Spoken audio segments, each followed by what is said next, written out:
Well, my name is Scott Banbury. I'm the Conservation Chair for the Tennessee chapter of the Sierra Club. Just to clarify things for anybody in this room that doesn't know, here in the state of Tennessee, the Sierra Club is a 100% volunteer organization. We do have a couple of staff people from the National Sierra Club working in our state around beyond coal issues, but everybody here with the Tennessee chapter gives their time freely to the cause of protecting the environment here in the state of Tennessee.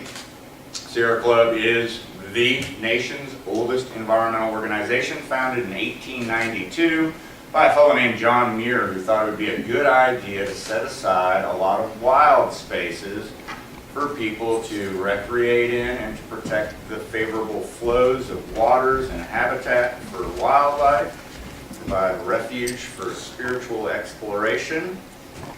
And in more modern times, we've moved on to be what you'd call more an environmental organization as opposed to a conservation organization.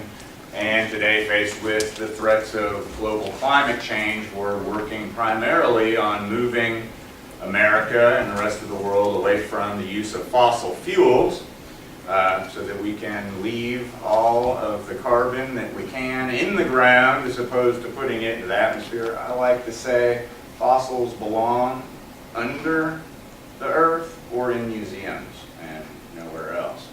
Our big campaign right now that most people know about is the Beyond Coal campaign. We're working aggressively to retire as many coal-burning power plants as possible in the United States.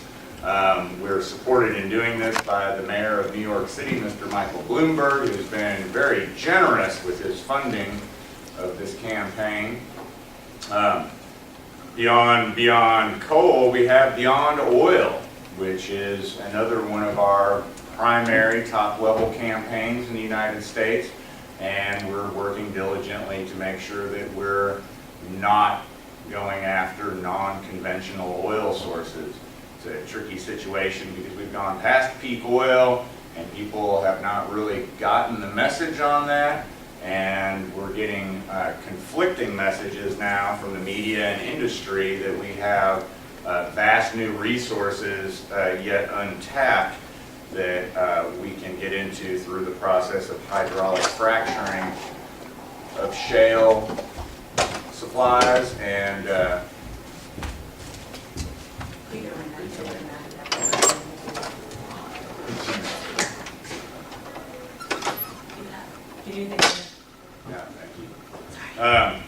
Beyond oil, we also recognize that nuclear is not the solution.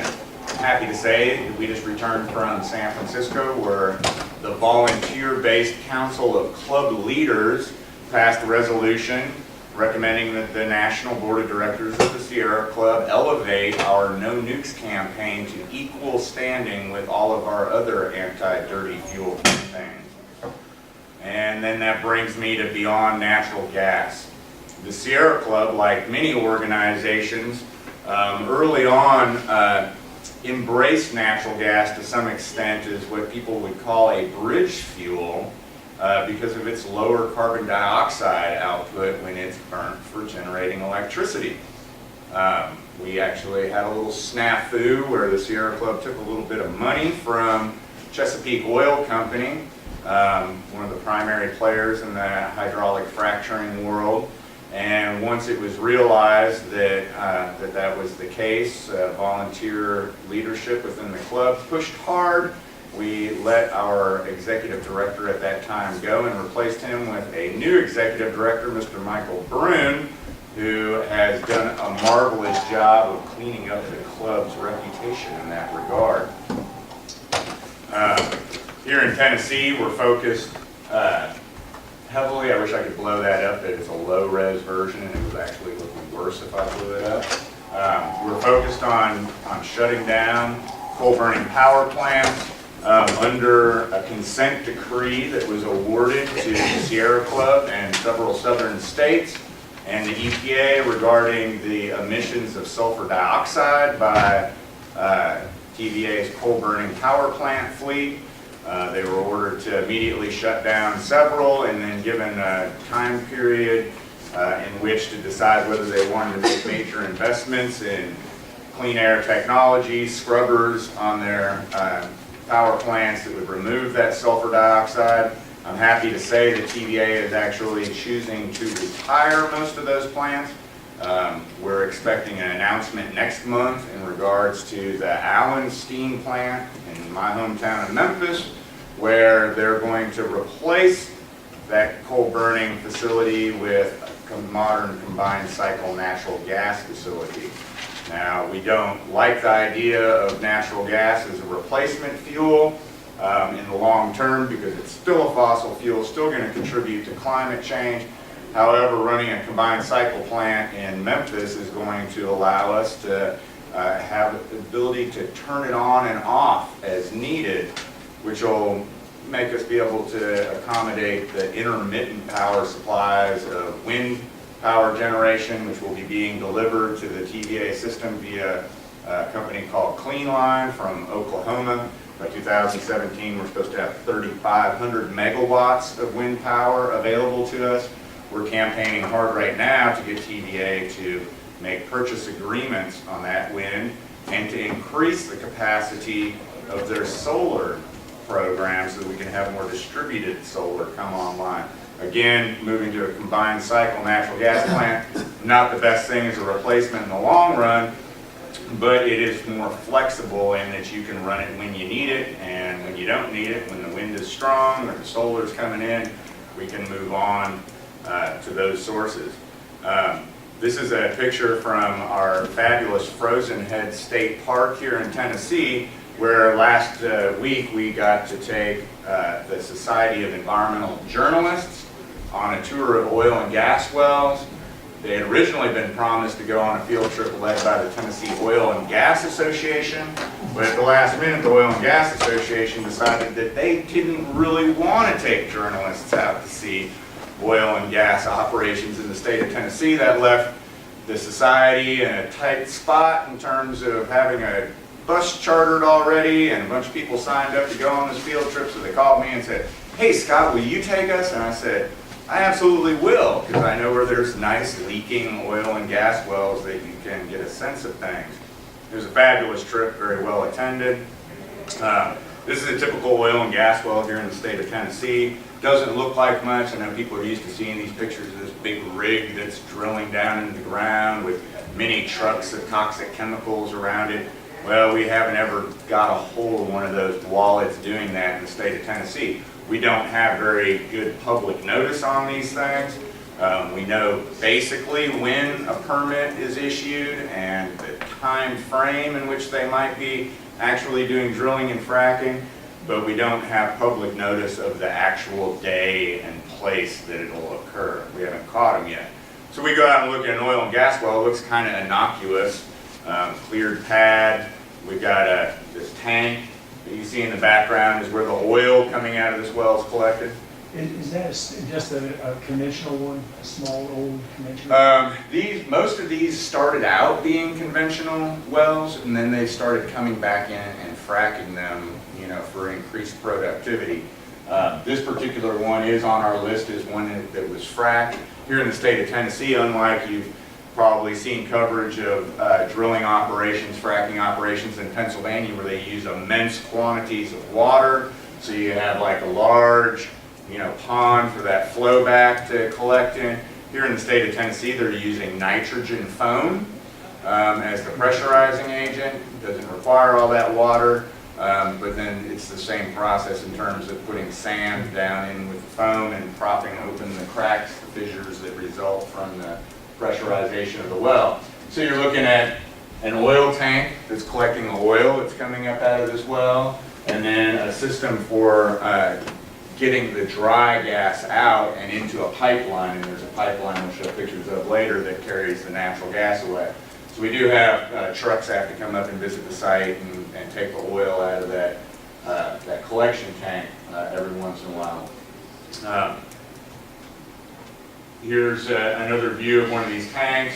I wanted to just show we've got some issue here with an overflow from the tank that is definitely discolored without having done any chemical analysis on this. We've seen evidence on these sites that they have a problem with hydrogen sulfide at a lot of these wells. Hydrogen sulfide causes the resulting gas products to be what they call sour, very highly corrosive agent. At our compressor stations that pump this natural gas through the pipelines for eventual delivery to main trunks, we can smell it, you know, rotten egg odor coming out of it, and we find all the time like little test pipettes for the hydrogen sulfide quantities. And again, that's a problem because it's highly corrosive, and it's been implicated in a lot of places where we've had failure of pipeline equipment or pipes themselves that the hydrogen sulfide is the culprit. Can't really see really good in this picture, but we know about it. You can see there's kind of a little dark hole right there. This is a failed casing. Every time we've visited this particular well, you can smell the volatile organics coming up out of the hole. Don't know exactly what they are. It could be propane, butane, but the more odoriferous components of the natural gas, the methane itself is technically odorless, so what we smell is this other side products. This is very typical of the condition of wells in the state of Tennessee. Our regulations require that all fittings on these operations be carefully painted and kept from corroding. When you have valves like this, if you have corrosion, those valves are not going to operate properly. Many that we see are so badly corroded that the valves aren't closed all the way, and in a lot of these locations you can actually again smell that leakage occurring. This is one of the typical things that we can report to the state of Tennessee as a violation. Unfortunately, in the state of Tennessee, we used to have 2.5 well inspectors. We're now down to 2 well inspectors, which is mainly a problem with funding. We don't charge very high severance taxes on the gas and oil that we extract in Tennessee compared to other states. Other states have been much more foresighted about it, and in collecting severance taxes have established separate funds that are there for future problems that might arise in terms of the state having to step in and properly close or reclaim sites that maybe bankrupt companies have left behind. That's been a huge problem in the state of Wyoming, where they had a lot of speculative drilling occur, and when gas prices didn't come up the way they expected, companies just went out of business and left wells all across the countryside, oftentimes just free venting, where they did not have pipelines in place, and you've got this pressurized gas coming up, and they just leave the valves open and let it go to the atmosphere. This is typical of a lot of sites where we see standing water is obviously contaminated by petroleum products. Again, this is a good thing we can show to TDEC and say, hey, send one of your 2 guys out here when they get a chance next year or the year after to look at things. This is a typical pipeline installation. This is where 2 pipes are exchanging with each other. This is in a floodplain. Our regulations in Tennessee now prohibit the placement of oil and gas wells in floodplains. That's one of the benefits that we got. However, in many places they are already there, and they're not going to do anything about removing them. Why it's important is you can actually see this yellow pole here. I'm going to assume that that was a straight piece of steel pipe at one time. It is now bent over at an awkward angle, and there's evidence both here and at other places that large logs during flood events have been washing down through these floodplains and run into this equipment. You can see here it's a smaller diameter pipe, but it's been hit so many times that it's kind of bent over. No kind of bollards or anything trying to protect these smaller pipes. They had that bollard in that last picture trying to protect that pipe assemblage, but not doing a very good job. This is one of your condensate tanks, that takes, some of the liquids out of the natural gas as it goes through the pipe system. Those again are sitting in a floodplain, and if you haven't seen pictures of this, it's a little bit hard to see, especially if you don't have as good eyes as my glasses fix mine, but this is one of those oil collection tanks in Colorado where they recently had catastrophic flooding. in areas where there was heavy oil and gas production. Here you can see an oil well totally underwater in Colorado. One of the journalists that was with us, the Society of Environmental Journalists, is from Colorado, and he writes for Climate Central online magazine, and he went and extensively photographed and documented all this. They're saying that there's as many as 300 wells went totally underwater, massive releases, hard to document how much natural gas liquids and or oils were discharged to waters in Colorado, but a good reason for us not having these facilities down in floodplain.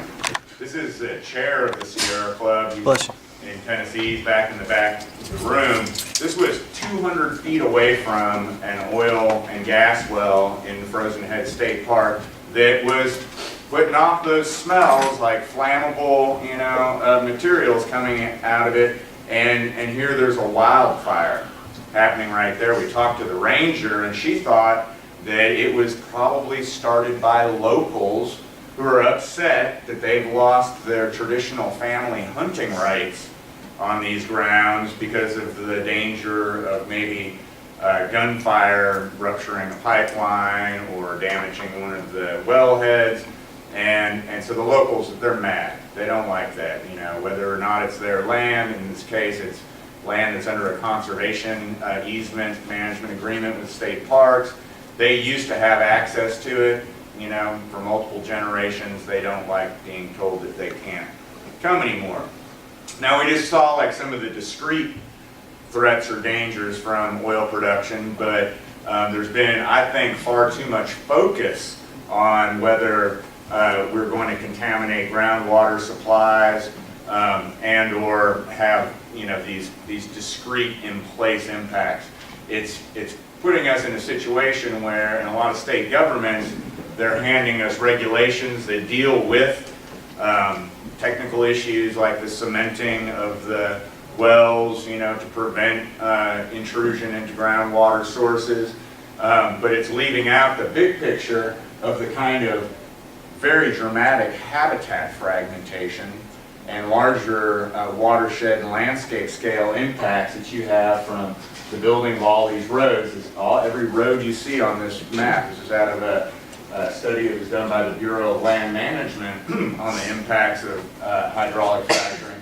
Every road you see there is a fracking road and terminating in a pad where there's a wellhead. You can see that there's been extensive timber management going along with it. What we're seeing in a lot of southern states is that the companies that are jumping onto the bandwagon first here are large timber management companies and or companies that are, bought this land for oil and gas exploration, and the timber is like just an extra bonus that they get out of it. Very similar to mountaintop removal. Every time you see a mine site get opened up, first thing they do is clear cut the whole thing. Same thing you can see is occurring, in a patchwork across that landscape. Here's direct impacts of building a drilling site, a pad location. You can imagine that is a lot of erosion running off. It looks like they've got a little bit of an effort to seed and stop it, but this is going to be a lot of sedimentation of headwater streams. Then we get into grander cumulative impacts. Where oil and gas is not even being developed, you have places like Wisconsin having entire sandstone formations ripped up for the frac sand. The best frac sand, best proppant, and frac sand is particles. Sometimes they use man-made materials like ceramic beads. More often than not, they use the sand that comes from Wisconsin, Iowa, and now they're getting into northern Missouri that is just the right size. It's very round. It had gone through erosional processes millions of years ago that made it essentially the perfect proppant to use. And so these communities are dealing with health impacts associated with silicosis from the transport of the sand. You can see they just have huge piles of it. You can see it here where trucks would drive up, drop their sand onto the conveyor up into these big piles. It's then going on to barges or trains being delivered to the rest of the country. So this community is not getting any money out of oil and gas exploration. And they're not really getting a whole lot of money out of the sand mining, but they're dealing with the health impacts of having big piles of sand like that blow all over their community and impact their air quality.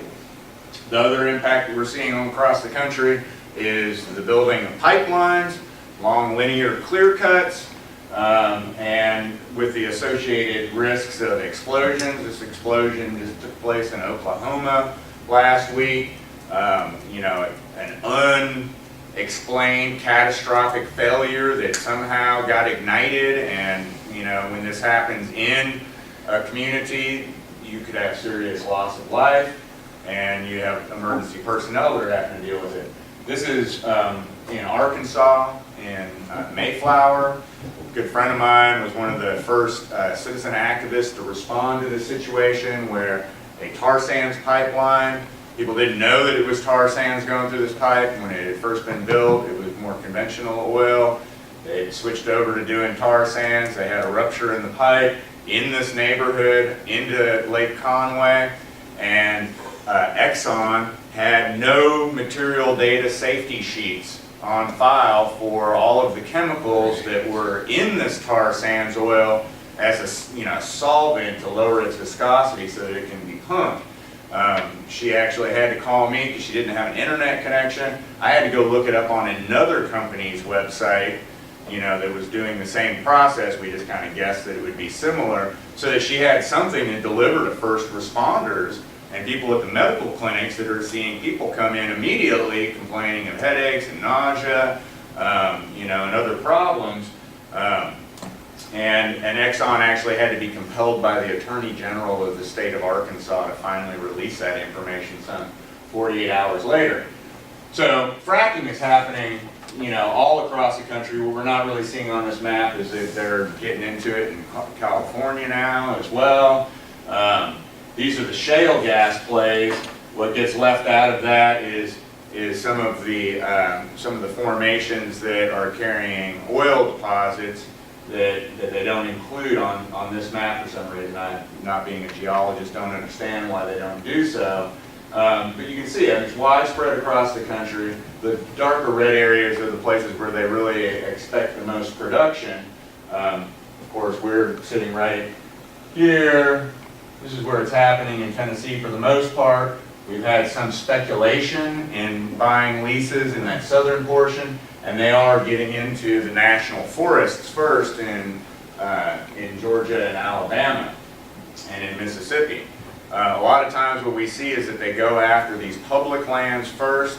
Maybe that's because there's already roads in on them.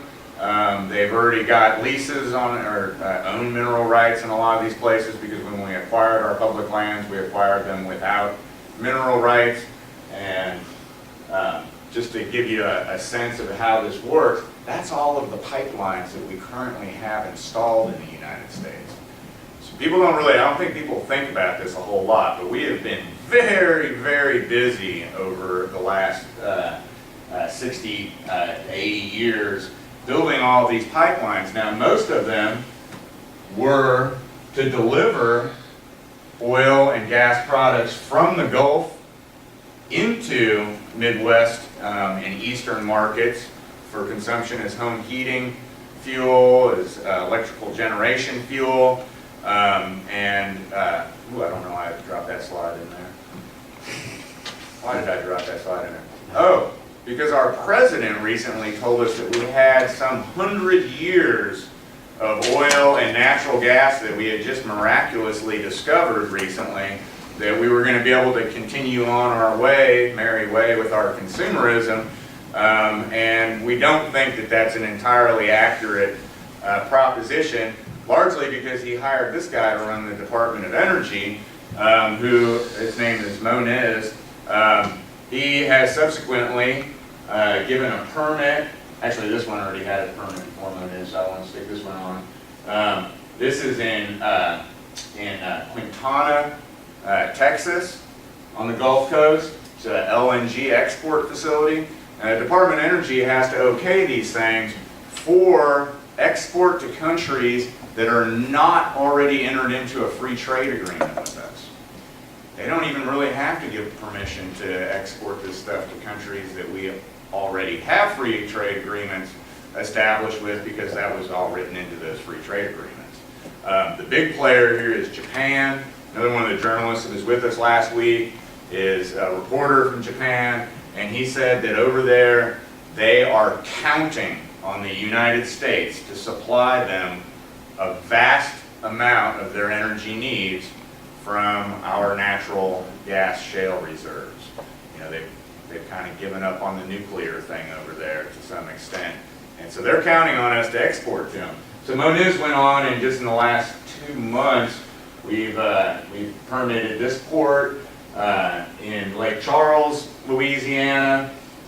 All of these ports that I'm showing you were originally built to import liquefied natural gas into the United States when we didn't know, I guess. I mean, I'm sure the oil companies really knew about it, but we didn't know that we were going to be such a big producer and exporter, and now we're just turning these facilities around. I mean, I guess I could just flip the switch and make the whole thing go in reverse. We just permitted this one in Sabine, Louisiana, and then the most recent one that's gotten like the most lashback is this facility at Cove Point in Maryland, right on the Chesapeake Bay. And this is being aggressively challenged. Sierra Club has intervened on every single one of these permits and fought it, you know, to the greatest extent that we can. In Louisiana and Texas, that doesn't usually amount to much due to the politics down there. But this facility on Chesapeake Bay is really getting a lot of attention from citizen activists across the spectrum. And the state is demanding that they do studies on the potential for a catastrophic explosion, you know, and release into the Chesapeake Bay, which people have been doing a lot of work restoring for many decades now. This brings me to where I think that the movement needs to focus a little bit more energy, and that's the repurposing of pipelines. Again, I showed that map of all the pipelines across the United States.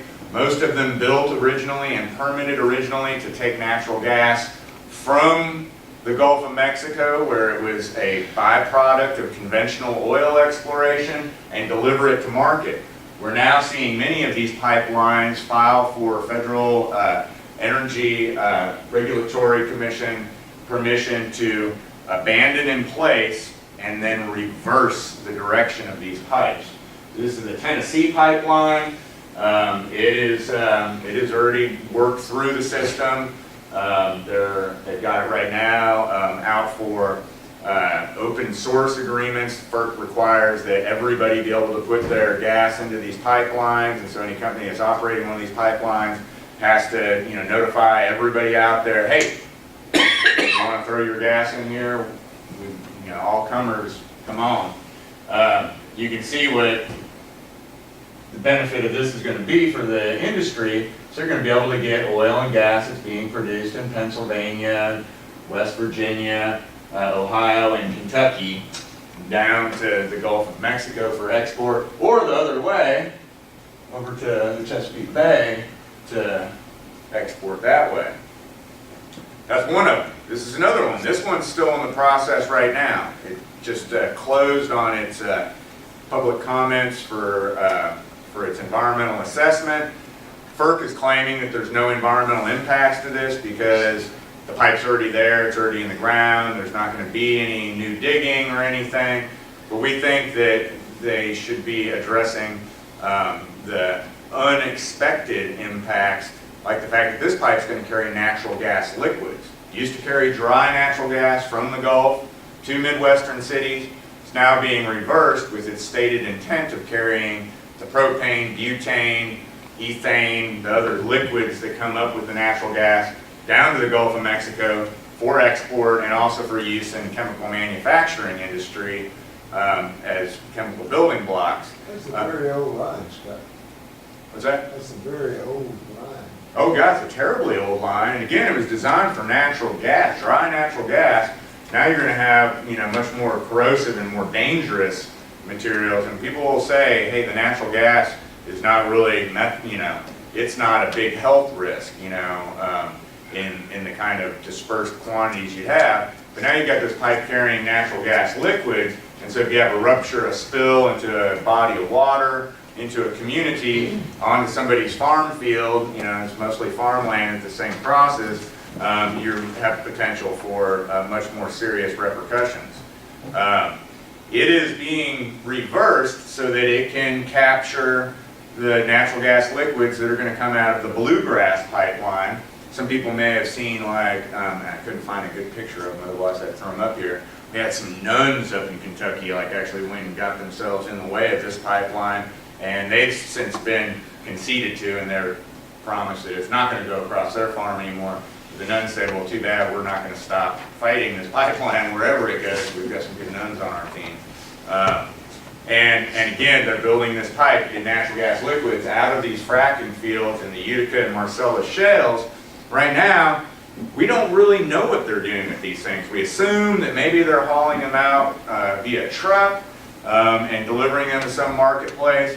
They may be deep well injecting a lot of it as waste at this point in time because it's not the natural gas that they're after. But once this pipeline is constructed and hooked up to that reversed Texas gas pipeline, then they're going to be able to get all this product out of there, and it's going to create a greater demand for fracking in this region. Once you have those markets developed, either for export or manufacturing, it's more impetus to frack.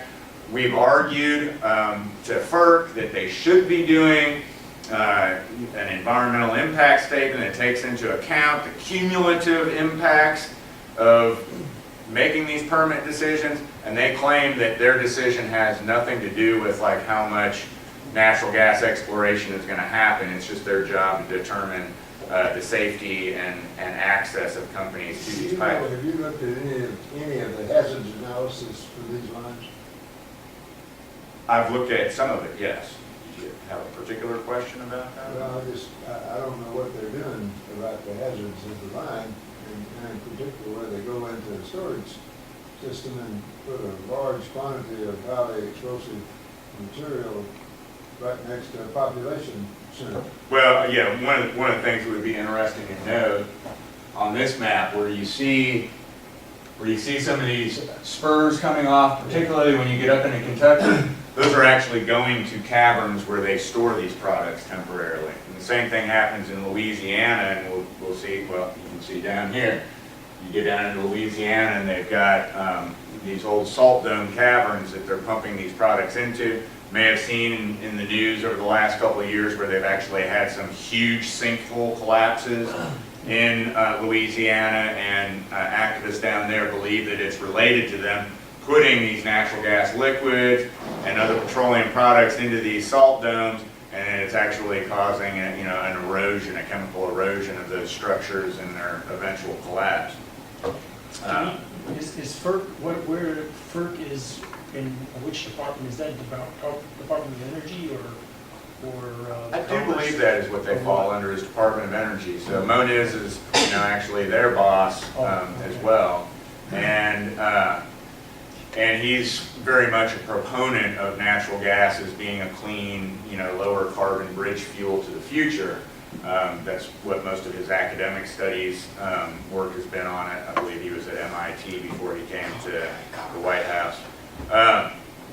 And FERC really, they really see their mission as being very limited here. FERC is, really about the infrastructure, and they don't see themselves as being decisional in terms of the development of energy resources. They really just see themselves as kind of the overseer of the fair use and fair fee structures put into place in the transmission of power, whether it be power lines or these natural gas pipelines.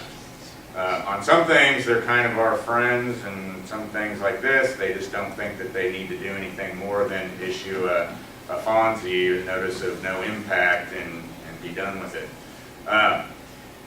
So now we come to the other pipelines coming through Tennessee called the Eastern Gulf Crude Access Pipeline. This is another pipe that was originally built to carry natural gas from the Gulf up to Midwestern cities. And this is interesting because we've got multiple pipes being reversed. As I watch the FERC dockets evolve, the most objection is coming out of municipal utilities, energy cooperatives that are concerned that they're not going to be delivered the product that they have promised to their customers, that this capacity is being used for other purposes that are not in keeping with the promises that were made to them when these things were built. So the reason I'm bringing this one up is that it's not getting a whole lot of attention within the environmental movement, but it is getting a lot of attention in industry publications. They've already got it figured out how to get tar sands from Alberta, Canada, to the Gulf, whether or not they get the XL pipeline built. And they've got that figured out both in terms of being able to transport it by train and by barge, but also by these other existing pipes that they're reversing. And so again, it's a natural gas pipe coming down through West Tennessee, going to be reversed now, and it's going to carry sweet crude from Bakken, North Dakota, the Bakken oil fields of North Dakota, and the tar sands from Alberta. Now, so what you're looking at here, there's no city that big in North Dakota. That is, they're estimating right now 1/3 of the natural gas that's coming up as a byproduct of sweet crude fracking. They're fracking for oil. They're burning it. 1/3 of it's just being burnt right into the atmosphere. Now, it's better than just throwing the methane into the atmosphere, because the methane would be 27 to, what have we figured out? 27 to 48 times. 37 to 27 to 100. It's 100 times worth. Methane's a much more potent greenhouse gas, much shorter half-life, and so it doesn't linger in the atmosphere as long. Over the 20-year horizon, it's 108 times more to greenhouse gas and CO2. Over the 100-year horizon, it's about 20 times worse. That's right. And what this comes down to in terms of its greenhouse impact, it's cleaner when you burn it, but we don't know yet how much of it is being lost to the atmosphere at the wellheads, at the compressor stations, out of leaky pipelines, and some estimates now where they've been doing aerial photography using mass spectro. And film, I guess. They're seeing as much as 9 to 10% leakage rates. Even just ambient loss coming off of cities. And coming off cities. And the EPA has been using estimates of, I think, 1.5 to 3% as their estimates on it. But so you've got that study in Utah I just got done. You also had air monitoring stations in Colorado last summer in an area where you didn't really have any other background sources. All you had was a lot of natural gas wells. They too were estimating as much as 10% loss. Excuse me, why are they burning all that at the Bakken oil fields Because they don't have pipes in place to collect it and deliver it to market. And they want the oil, and so they're getting the oil out. And the price is so depressed, it's not worth the shipping, putting in the infrastructure. You know, with the price of natural gas being as low as it is right now, they're not going to make the investment to capture that product and either send it to market or to storage somewhere. These guys are just after this quarter's bottom line and report to their shareholders. So that Bakken oil actually comes to my hometown of Memphis, where we have a refinery. This young lady, Karen Thornton's daughter, I can't remember her name, I feel bad about that. She comes out to all of our protests. She's a very eager activist. She's standing in the parking lot of a park in Memphis that was our first African-American public park in town. Its playground, you can't see it in the picture, the playground is just behind me with the camera, is right next to this refinery. In 1995, we had a field trip of students out there.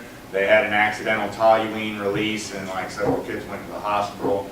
One of them, a young woman whose tights actually melted to her legs as a result of very intense toluene release. Young Thornton saying, "What the frack, Valero?" And of course we're being told a whole lot of, maybe I can mark we're being told a whole lot of positives with this new natural gas industry. And particularly, they talk about jobs. But everybody that I've talked to in any of the communities where fracking is occurring reports that the people getting those jobs are folks that are coming from other states, primarily people from Oklahoma and Texas. And they come into a community and you have a temporary, economic uptick.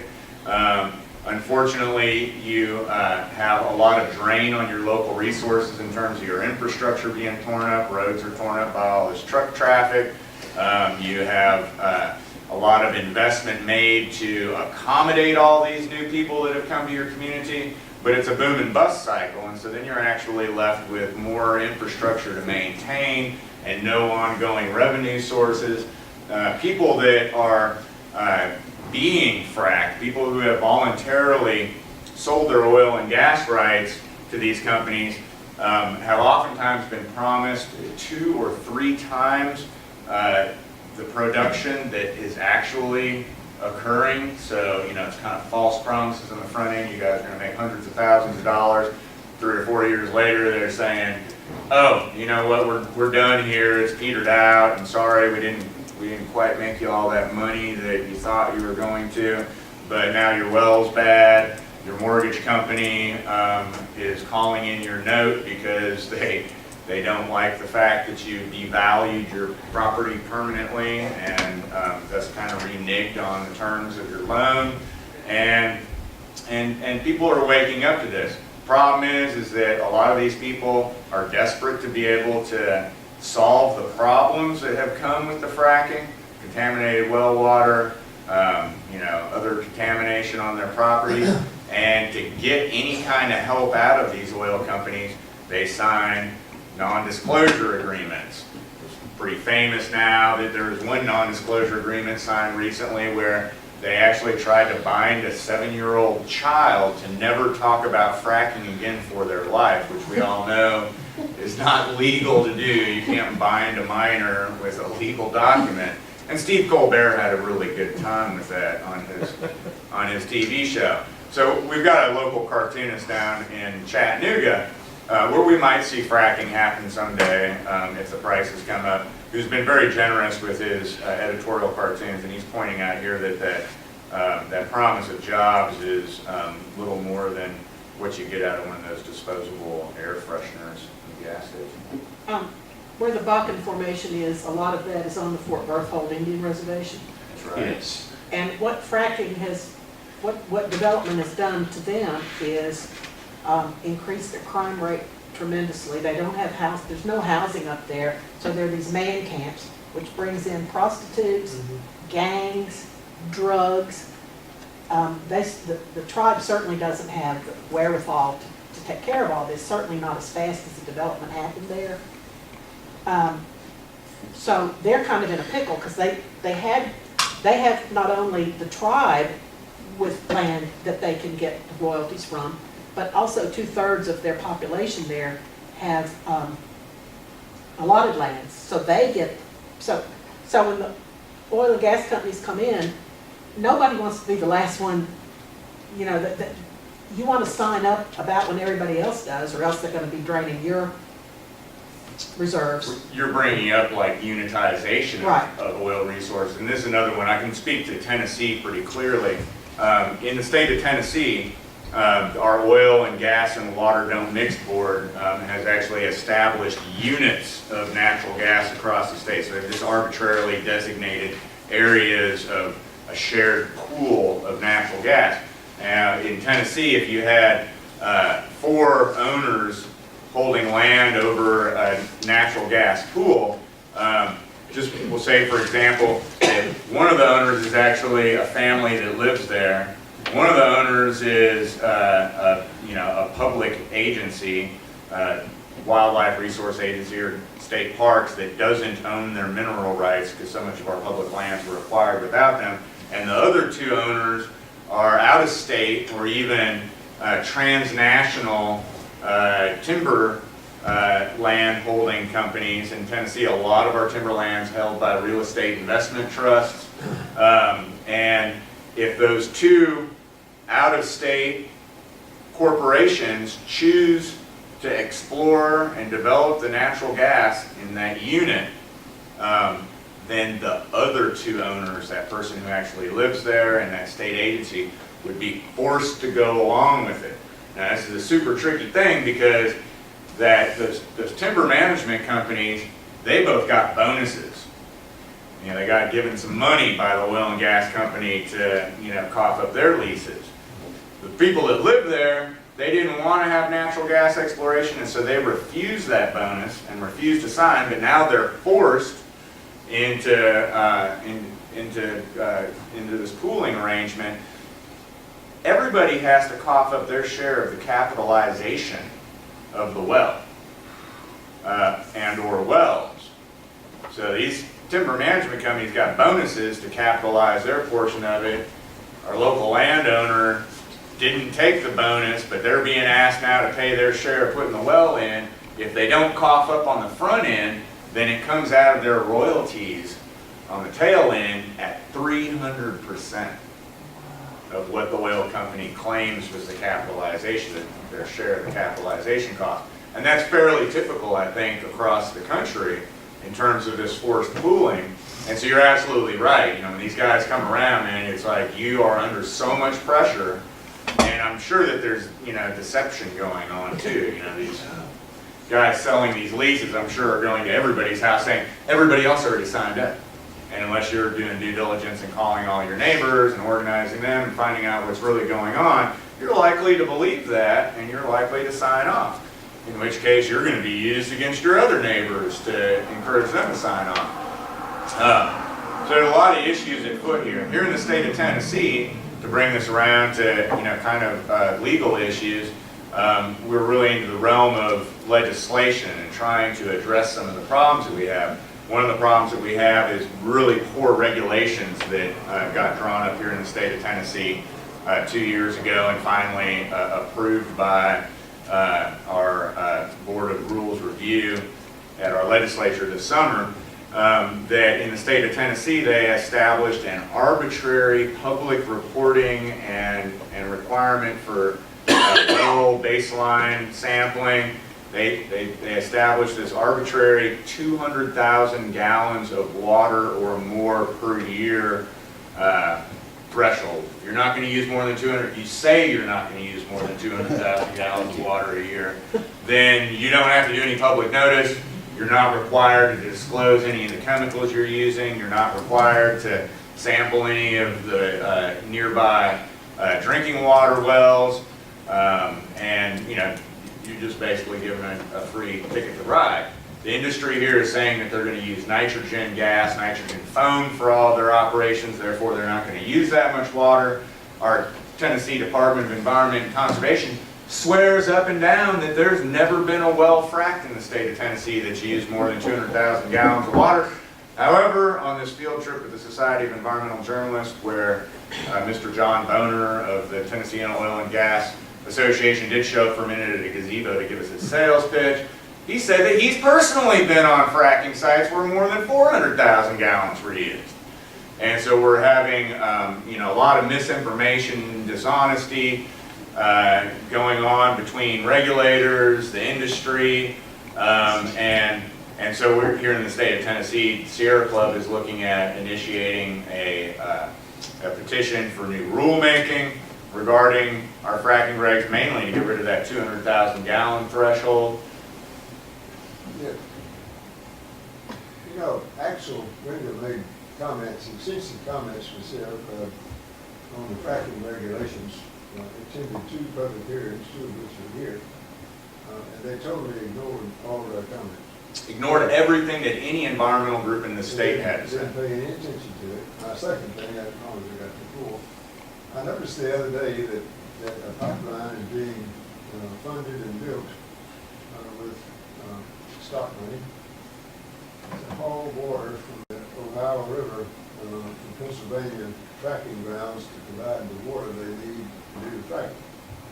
And I remember when I lived in Louisville, in the summertime, the Ohio River would get so low that it'd smell, and they had a really difficult time keeping the level high enough for barges to go up and down the river. And now they're going to take water out of the upper reaches of the Ohio and move it totally out of the watershed, which is a terrible thing for the cities and towns along the river. That's right. That's another one of these cumulative impacts that's not addressed when we talk only about the discrete activity of poking the holes in the ground. Same thing's happening in California, where they're pumping water. California's in a bad way for drinking water, but now they've got 2 pipelines that are being constructed that are largely going to serve oil and gas industry in Southern California. Same thing's happening in Texas. You've actually got a big battle brewing there between farmers and the oil and gas industry because, farmers need that water. And so this is a much bigger thing than just, the impacts that's happening to the people of Pennsylvania. It's also going to impact every economy in the United States as we are moving away from coal to natural gas as a primary fuel for electrical generation. And we already are so highly reliant on natural gas for home heating fuel. We're putting all of our cities into a situation where we're going to see our utility rates rise and fall with international natural gas prices. And I don't know what it's going to be like in any of y'all's community, but in Memphis, where we have a disproportionately large, low-income community living in older housing stock that is not very energy efficient, that is going to be really tough on people that are on fixed incomes or government assistance and lower paying jobs to be able to even keep their houses warm and lit. So what's the answer to it? I think that Tom Butler was doing a really good job earlier at pointing out where we need to be going with a conservation ethic that cuts down immensely on our consumption of energy and a moral and ethical direction in our country that says we don't need to consume so much. We need to be making wise decisions now for future generations. That I'm kind of done. I'll do some questions. We're tinkering with our drinking water supply, which is, if we can learn to drink something besides water, then we might survive. That's actually, I could have shown my last slide. Here's my last slide, which is all the bottled water companies are really excited about fracking because they know that there's going to be plenty of people buying bottled water after we've polluted all of our municipal water supplies. So does that Tennessee pipeline go through Germantown, and what do the people in Germantown look at? I wish that it did. It does go through Bartlett a little bit. Bartlett. It's not. I thought the map looked. And this is a tricky organizing situation. You've got people that have been sold a bill of goods. We had a Canadian delegation here in Tennessee last year at our state legislature hyping the XL pipeline. We're like, why are you here in Tennessee? The XL pipeline's not coming through Tennessee. Well, now maybe we understand a little bit better why they were here, because they're not just hyping the XL pipeline, they're hyping the tar sands oil altogether. And they knew that they're going to be sending some of it through Tennessee pipes without there being too much public scrutiny on that. And so we're going to imagine in all the backroom discussions with our legislatures actually mention that, and that there was potential for takeoffs and maybe jobs. Like I said, that sweet crude gets refined in Memphis. A little bit of benefit to the state of Tennessee. But what we really need to be doing is reversing this idea that's been sold to the American public that this natural gas is this abundant fuel source that's going to lead to all of this, ongoing prosperity in the United States, and that there's no impacts to the people on the landscape. These people in West Tennessee, I'm going to guarantee you politically, most of them are very in favor of continued fossil fuel extraction, probably big supporters of oil and gas industry, but have they really been told that that pipe that's running through their community is now going to be carrying these very toxic and corrosive and dangerous chemicals? Well, the other myth that is widely believed in this country is that we can become energy efficient and that whatever we develop, we're gonna use. And, you know, there's nothing to keep any company from selling overseas, and that's exactly what they're gonna do. So we're gonna deplete our own energy resources, degrade our own environment, screw up our own water, while we're sending stuff everywhere else. And that's one of the biggest lies that I've seen. Frankly, we're being treated as a third world resource colony by the Canadians right now. And nobody knew that those hosers were gonna come down here and do this, but, you know, I grew up really thinking that the Canadians were the coolest, nicest people up here, you know, very benign, friendly, naturey kind of folk. But we see that it's Canadian companies right now that are behind a lot of the infrastructure that's being developed in the United States for exporting these resources. They're behind, you might have heard in sessions yesterday about plans to coal mine on our Catoosa Wildlife Refuge being done by a company called Hillsborough, which is from Canada. You know, you go to Australia right now, and they are being strip mined and fracked just as bad as we are by Canadian investment companies. So, worldwide, Canadian mining companies are the worst. They have major problems with them in Latin America and the Philippines and other places. They are the worst. That, as our Canadian friends put it, that's Canada's contribution to imperialism and destruction. the empire, I mean, they really have. I mean, and they, you know, I was always sensitive to the fact that they were a part of that, you know, English Commonwealth and, you know, part of the great empire, but had no idea that they were going to end up being the player that they are now in this, you know, global rush to scrape the bottom of every barrel for every last fossil that we can get up. And I'm hearing what you're saying because, you know, as we even, you know, do energy efficiency, there's no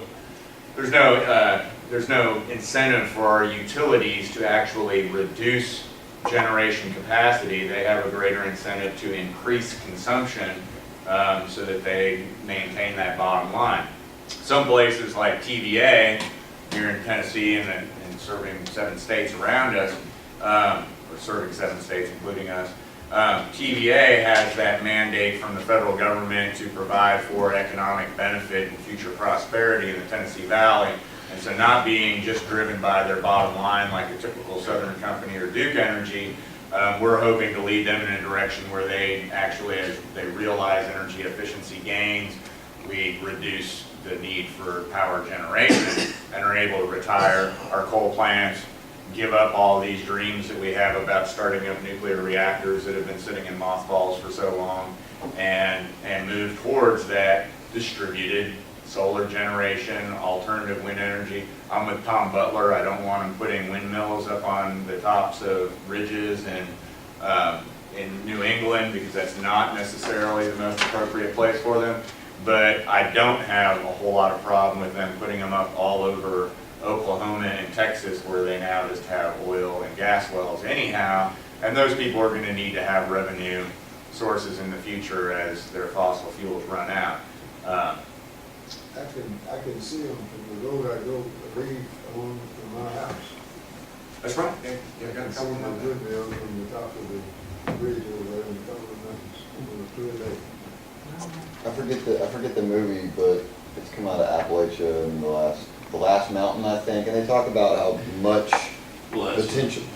potential there is for utilizing old MTR sites for these wind farms. And you know, we've been looking at all these wells in North Cumberland, and they're putting all these wells right on old coal ridge seams, which almost seem like it'd be a perfect place to not have to disturb too much more ground and put wind farms in there. We're gonna have to Yes, decimate the new reclamation on mountains. those mountaintop removal sites is not reclaiming any of the We don't you know, have, lost wind habitat. resources not here. If you put windmills up It's there, right next to you Buffalo. North Cumberland is right next to Buffalo Mountain, where our biggest wind farm is. Well, Buffalo Mountain's a little higher up. Yeah. It's the elevation difference. Mhm. You know, look at the wind resource map. That's right, so you're still gonna have to build transmission lines have a and footprint in the and roads. in the area of transmitting the power, getting up there. Well, it got Jimmy Carter to be a one-term president, but I mean, the reality is really that Americans live really high on the hog. We need to wear sweaters in the wintertime. We need to turn off the lights, not use so many lights. You go to Europe, a typical European family, they're going to have their thermostat set at 55 degrees in the wintertime. They're going to have systems installed on their houses that turn off all the power when they leave the house. You go to a hotel in a European city, and when you turn your key to lock your door and you leave your hotel room, boom, it shuts off everything in that room except for your little refrigerator. And, you know, so these are those steps that, you know, some people in America are going to buck against, you know, like government sticking their nose in our business.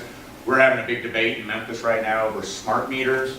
We've got a lot of people think that that's the government wanting to spy on you or control your use of electricity. And actually, hopefully it is. I mean, hopefully we're actually taking steps to do something to encourage people to consume power at off-peak hours, that we're, you know, encouraging people to understand their own power consumption and how it relates to generation demand, and we're getting there. And what the true cost is of our power generation. Scott, Our natural resources, our land, our people that are being impacted. We don't factor that into our costs. That's right. We don't factor that in at all. People have absolutely no idea. while we're here giving the evildoers hell, we do have a very large environmental footprint for what we've done this weekend. I know we do, and that's why I'm glad that it's hot in here and the air conditioner wasn't really working. But your gasoline will be used up getting back to the And in Kevin's Jeep, that's a lot of gasoline. But we did carpool together instead of taking separate vehicles. These things are all recognized, and I think that, you know, increasingly environmentalists, we have to get together face to face sometimes to exchange ideas, but more and more people are moving to Google Hangouts and other means of having as face to face as possible a meeting without having to get in the cars and consume. I'll be doing it again next week and come up and pick it. I go 106 miles each way. Thank y'all very much.